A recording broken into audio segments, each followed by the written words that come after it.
Well, I actually learned quite a lot about what investigators believe happened before this crash, including that the pilot was familiar with the area and had actually landed in the vicinity before. Now, the pilot was doing what they call an orbiting maneuver while he was waiting for everyone on the ground to be in place for that landing.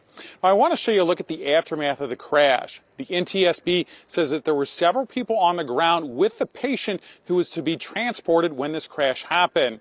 Now, the lead investigator says that several witnesses from a nearby restaurant saw the helicopter hit what they call a guy wire. That's what stabilizes a nearby radio tower before this crash. Now, hitting that guy wire led to the catastrophic failure of the helicopter. The NTSB investigator tells me that the rotor assembly and fuselage actually separated and landed a few hundred feet from each other. Now, the investigator goes on to tell me that they have located one of the rotors and it has damage on it, but they have yet to find the other rotor that was on this assembly.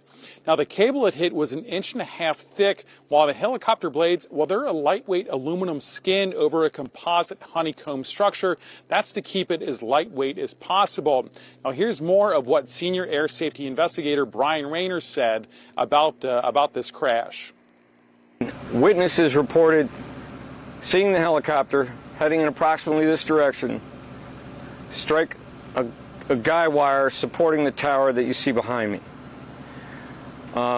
Pieces were seen to separate from the helicopter, and the helicopter descended basically the body, the fuselage of the helicopter fell basically vertically from that point to a point 200 yards behind me. Now, the NTSB says that the pilot was extremely experienced with more than 17,000 hours of experience behind or in the cockpit with several different types of aircraft. Now, investigators will be going over the maintenance records of the helicopter as well. Now, like you just heard there, witnesses and the tower crews say that the aircraft hit that guy wire, and this wasn't likely a mechanical issue unless something went wrong inside there, and that's what led the helicopter to hit the guide wire.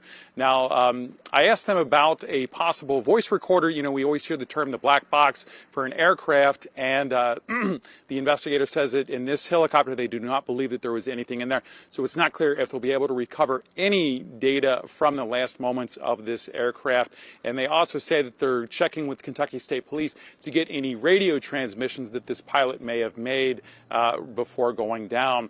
Now, they believe that the pilot didn't avoid the guy wire in this, possibly because the sun, and I can tell you right now, the way that the pilot was flying, the sun would be directly in his eyes. From breaking news to feel-good stories, Local 12 has it all. Tab subscribe and click the links for more content like this.